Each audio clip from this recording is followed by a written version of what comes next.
Vatikanın heyranedici divarlarının arxasında diqqətlə gözlərdən ehtiyatla qorunan bir dünya var. Çoxları düşünür ki, balaca Vatikan heç də siyasi arenada yer almır və yalnız öz kilsə işləri ilə məşğuldur. Amma əsrlər boyu müqəddəs taxtac yalnız bir əmrlə bütün hakim sülalələri məhv edə bilib. Müstəmləkəçilik dövründə Vatikanın kuratorları Fransa, Almanya, İspaniya, Avstriya və Belçikada nizam-intizamı qoruyub saxlayıblar. Serbiyanın köməyi ilə isə kilsə bütün Balkan yarımadası üzərindən nəzarəti ələ keçirmək istəyib. Şəffaflığa nail olmaq səylərinə baxmayaraq Vatikanın fəaliyyətinin bir çox aspektləri gizli olaraq qalır və yeni açıqlamalar vaxtaşırı kilsənin ictimai imicinə meydan oxuyan təcrübə və hadisələri işıqlandırıb. Vatikanın gizli tribunalı Apostol Penitensiar adlanır. Bu Roma Katolik kilsəsinin 12-ci əsrdə Papa 3-cü Aleksandr tərəfindən adi kahinlər tərəfindən bağışlanmayacaq qədər ciddi olan günahları mühakimə etmək üçün yaradılmış xüsusi məhkəmə orqanıdır. Digər kilsə məhkəmələrindən fərqli olaraq Apostol Penitensiar gizli fəaliyyət göstərir və kilsənin onun müqəddəs təhdid etdiyinə inandığı cinayətlərlə məşğul olur. Bu tribunal xüsusi ciddi işlərə, o cümlədən katolik doktrinasına qarşı cinayətlərə dair yurisdiksiyaya malikdir. Günahların çoxu kahinlər və yepiskoplar tərəfindən bağışlana bilər, lakin bəzilərinin etiraf sirrinin pozulması, papanın həyatına sui-qəsd cəhdləri, hörmətsizlik və ya təhqirlər bu tribunalın səlahiyyətlərindədir və papanın və ya onun təyin etdiyi şəxslərin birbaşa müdaxiləsini tələb edir. Bu tribunalın mövcudluğu və funksiyaları əsrlər boyu Vatikanın ən yaxşı qorunan sirlərindən biri olub. Apostol Penitensiarın fəaliyyəti yalnız 2019-cu ildə rəsmi olaraq tanınıb və onun məhkəmələri, işlərin təfərrüatları ictimaiyyət üçün qapalı olaraq qalıb. Əvvəl Vatikan gizli arxivləri kimi tanınan Vatikan Apostol arxivi uzun müddət maraq və fərziyyə mənbəyi olub. Arxivin uzunluğu 500 kilometrdən çoxdur və 8-ci əsrə aid sənədləri, o cümlədən əlyazmaları, məktubların və papalıq qeydlərinin geniş kolleksiyasını ehtiva edir. Bu dünyanın ən mühüm tarixi arxivlərindən biridir. Lakin onun girişi ciddi şəkildə məhdudlaşdırılıb. Bu arxivə yalnız ciddi təsdiq prosesindən keçmiş etibarlı alimlər və tədqiqatçılar daxil ola bilər. 1475-ci ildə təsis edilən arxivdə bütün suallara cavablar mövcuddur. Orta əsrə aid əlyazma və arxivlərin ümumi sayı 150 mindən, ilk çap kitabları 8 mindən çox, nəşrlərin sayı isə milyonlarladır.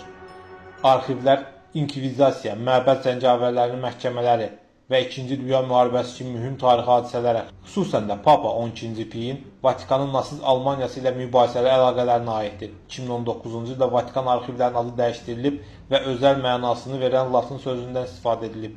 2-ci Dünya müharibəsindən sonra nasist müharibə cinayətkarlarının Avropadan qaçmasına kömək etmək üçün gizli yollar şəbəkəsi yaranıb. Bu marşrutlardan bəzilərinin birbaşa və ya dolaylı yolla Vatikan tərəfindən dəstəkləndiyi güman edilib. Müharibə cinayətkarları Vatikanın rəsmi sertifikatlarından yararlanıb. Avropanı maneəsiz tərk edərək Cənubi Amerikaya və ya Yaxın Şərqə getməyə imkan verən sənədlər əldə ediblər.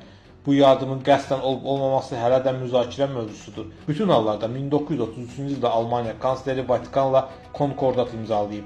Bununla da kilsə öz kodeksini Almaniya ərazisində gücləndirmək istəyib.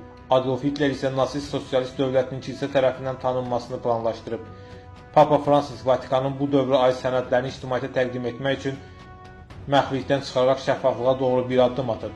Rəsmi olaraq Dini İşlər İnstitutu kimi tanınan Vatikan Bankı uzun müddət qalmaqal və mübahisələrə səbəb olub. Bank 1942-ci ildə Vatikana müharibə dövründəki maliyyə məhdudiyyətlərindən yan keçmək üçün yaradılıb. Lakin zaman keçdikcə bank şübhəli maliyyə məlumatları və mütəşəkkil cinayətkarlıqla əlaqəsi ilə diqqət çəkib.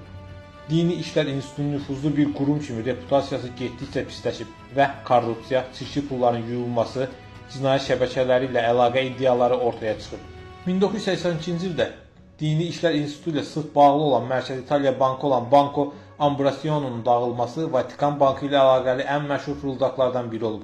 Vatikan Bankı Ambrosiano böyük məbləğdə sərmayə qoyub və onun dağılması saxta kreditlər, mənimsəmə və mafiya əlaqələri şəbəkəsini ortaya çıxarıb. Bank müflis olanda Vatikanın maliyyə sistemində 1,4 milyard dollarlıq boşluq yaranıb. Vatikan Bankının məsul şəxsləri səriştəsizlikdə və cinayət işlərində iştirakda ittiham olunublar. Vatikanın toxunulmazlığı sayəsində Dini İşlər İnstitutunun o zamanki rəhbəri arxiyepiskop Paul Marcinkus təqiblərdən xilas olub. Bu ifşalardan sonra Vatikan Bankının imicinə zərbə vurulub. və bank maliyyə islahatları həyata keçirmək üçün beynəlxalq təzyiqlərə məruz qalıb. Bununla belə bank qanunsuzluqda ittiham olunmaqla davam edib. 2000-ci illərin əvvəllərində çirkli pulların yuyulması ilə bağlı əlavə iddialar, araşdırmalara və islahat cəhdlərinə səbəb olub. İtaliya hakimiyyəti mütəşəkkil cinayət qruplarına aid hesabları, o cümlədən mafiya nəzarətində olan bir neçə əməliyyatı üzə çıxarıb. Bu hesablar dini işlər institutunun məxfiliyindən istifadə edərək böyük məbləğləri köçürməklə bankın nəzarəti və şəffaflığı ilə bağlı ciddi suallar yaradıb. Son illər Vatikan Bankı öz nüfuzunu yaxşılaşdırmağa və maliyyə sui-istifadələrə son qoymağa çalışıb. Papa Fransis şəffaflığın artırılması, çirkli pulların yuyulması ilə mübarizə üçün yeni qaydaların tətbiqi və daxili auditlərin gücləndirilməsi siyasətini dəstəkləyib.